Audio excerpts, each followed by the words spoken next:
spending too much time on gym selfies?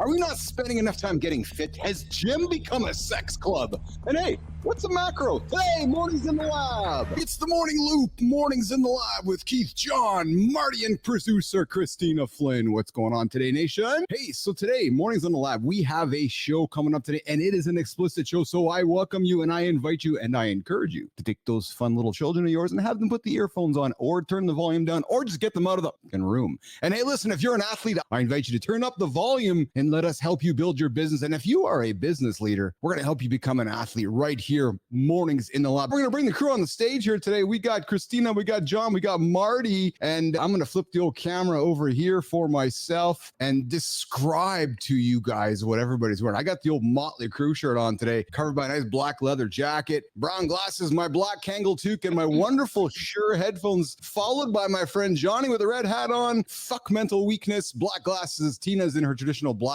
Marty's coming into us with his camo, less brunches, more crunches t-shirt with the good old red Beats headphones. Good morning, team. Good, brother. Tons of energy.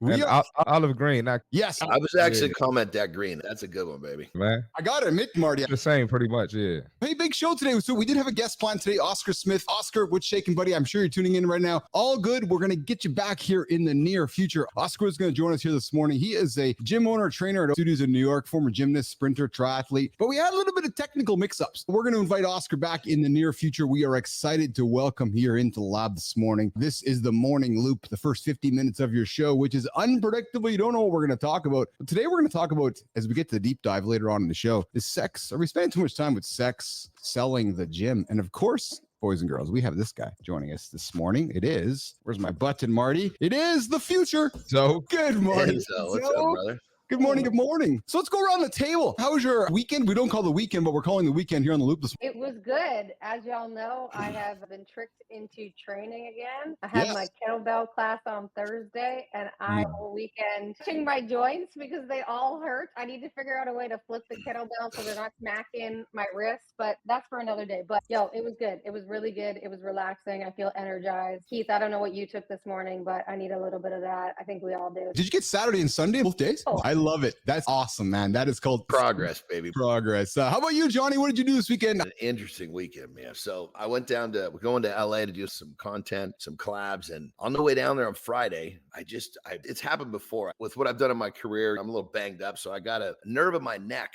And what happens is it gets triggered and I can feel it coming and I have to move my body in certain positions, leave the pressure. Anyway, we're in the car and we were basically stuck in traffic and I couldn't get myself in the proper position to relieve this nerve, to relieve the pressure. And so it starts triggering, dude. And so when I say triggering, if you looked at me in the way that I behave, you would think that I'm getting hit with electric shock because I like flinch, I squeal like a bitch. It's so sudden. So anyway, this thing starts going off on me and it probably went all day Friday into Saturday. So it was brutal. I was whipped. My whole body was tight from tracting. So check this out. We're coming home. I got to take a piss. We stop at a bathroom. Right? What's new? Of course. We stop at a gas station bathroom and I go in there and the thing is pretty full. There's dudes waiting for the urinals and I'm like, oh my God, this is going to be interesting if this thing hits me. Of course it does. So basically the only way that I can relieve the pressure is literally when it hits, I bend over and throw my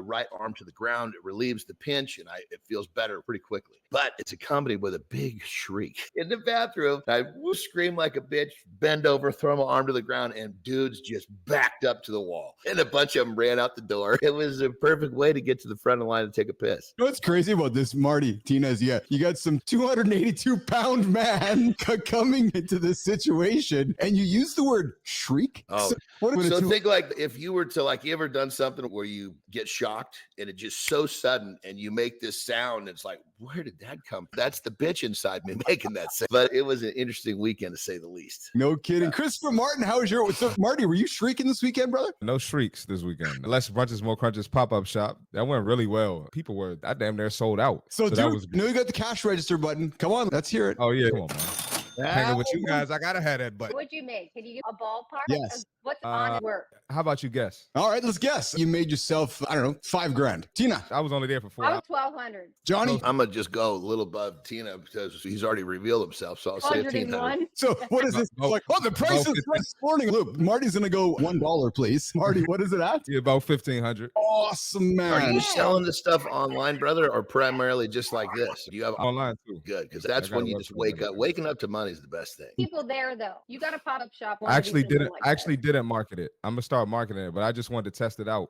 Just something random because it wasn't an event or anything. I just wanted to test it out and see what happened, and it ended up being great. I'm gonna market the one I do next week. Come on, Tina. Don't you know Marty? Marty lives in Merlin, and everybody in Merlin knows where Marty is. When Marty just shows up, just like the pop-up shop, they're like, oh, there's Marty, the less brunches, more crunches, guys. Good morning, Marks Alexander. What's happening? Hey, you have tuned into, you have stumbled upon, you have found the biggest, greatest, most alive morning show happening on the planet right now. 7 o'clock Central, 8 o'clock Eastern time. The morning show, Mornings in the Lab with myself, Keith, John, Marty, and our producer, Kristina Flynn. We get out of bed every single day to help you guys get out every single day and help you hit your big, audacious, freaking goals. So I have something I want to throw on the table for the loop this morning. And it is, listen, guys, you're tuning in this morning and you're starting your week, as we like to call it here. And you're wondering, what's the best way to self-introduce yourself with 3 tips? Tina, when you go to meet somebody, how do you find yourself introducing yourself, Kristina Flynn? And how do you nail that introduction? Not the elevator pitch.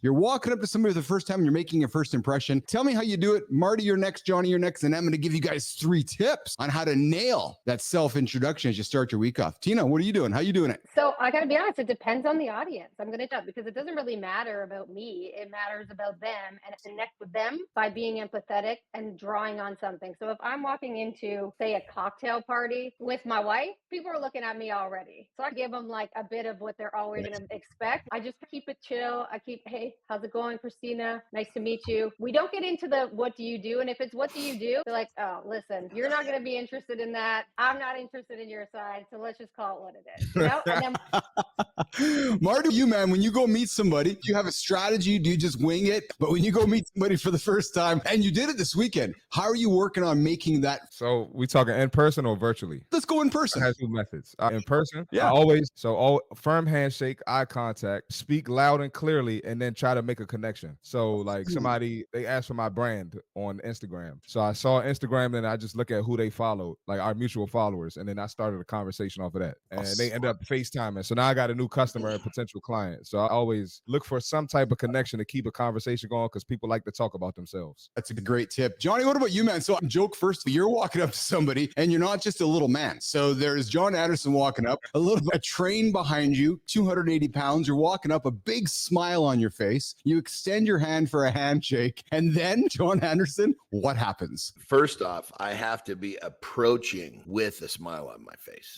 That's what opens the door. Otherwise, I show up to a limp hand and this kind of stuff. So big smile, a nice handshake. How are you? Ask a question. Because really what it comes down to, my goal is to show them that the first impression is not what they're actually getting. And then through a short bit of conversation, they want to hear me talk. Okay, you know, what he's saying and what he looks like don't match up very well. So I need to be a little bit more open-minded here. And that's the deal. But keep in mind, there are plenty of people who will judge a book by its cover and not even give it a shot, but that's okay because I don't want it in my space anyway. Yeah. No, you're absolutely right, Johnny. That's what Kristina's opinion was when she first saw our show and saw us. She's like, cover, and then, oh, they speak. Oh, they're not what the cover looks like. Oh, they're actually not too bad of guys. They have some stuff going on in the head here. Wasn't that what you were thinking? Oh, 100%. It's about the importance of brand, though. Whether you like it or not, people are. That's so right. if you don't fill in the gap. That's exactly it. So let me give you guys 3 tips. You guys all heard some great tips from Tina and Marty and John this morning, but let me give you 3 additional tips when you're going to meet somebody today or this week as you're getting your day rolling here. Keep it brief. Make that self-introduction the same length or shorter than those who preceded you. Concise introductions, nation, shows respect for others. You're not sitting there reading a book on, I'm sure John's not walking up to you and giving you a 90-minute presentation on his accomplishments in bodybuilding and strongman and wrestling. No, he's keeping it brief. He's smiling. He's probably customizing and personalizing it. Marty does, making sure he's got a sense of who you are. And you know what I like to do, guys? I like to find something in common. So if I meet Tina at a hockey game or something, or at a Jets Maple Leafs game, I might put that in my head and then use that as a reference point the next time I see her. You're really good at that. Oh, thank you. Appreciate that. Keep it brief, customize, and personalize it. But I like this. And this is why I wanted to throw it on the table, guys. Use the simple 3-point self self-introduction framework. Present, first share your name and title. Past, establish some credibility by sharing 2 to 3 points that provide relevant details. Yeah, I'm Johnny. I wrestled before. I was bodybuilder and I was a strongman. Great. And the future, I'm part of the biggest morning show on the planet. So you've introduced yourself, you've set the past, and you've set the future. And now who's this Jon Andersen guy? To walk up to somebody and say, I'm John. Da, da, da, da, da. By the way, I was a pro wrestler, pro bodybuilder, who is this freaking lame dick? Get this guy out of here. And I'd be saying that about myself. But be careful with creating your credibility. Do it with a little tooth. Yeah. Oh, there's a good word from Jon Andersen this morning. There you go, Tina. I was just going to say, maybe don't start with all that. Have that in the back of your mind. Have it prepped of past, present, future. If somebody walked up to you at a wedding and said all that shit to you, I'd walk away. I'd be like, yeah, where in the hell is my wife? Where is somebody I can talk to right now? Oh, never geez. gonna work. People do that all the time. If you engage in a conversation, ask a question of them, the odds are going to ask that question back, and then you'll have the stage if that's really what you're looking for. That's it. But when someone asks a question and you tell them that, it's very different than when you just come forth and start trying to suck your own cock, so to speak. Man. All right, we're going to take a quick little break. I'm telling you. Hold on, I was talking about a rooster. What are you guys getting all bent out of shape about? Huh? Come on, man. We're talking roosters, and John's going to go play with his rooster while we get to the account end. Oh, we got Tina in the green room. We got Marty in the green room. We got Johnny in the green room.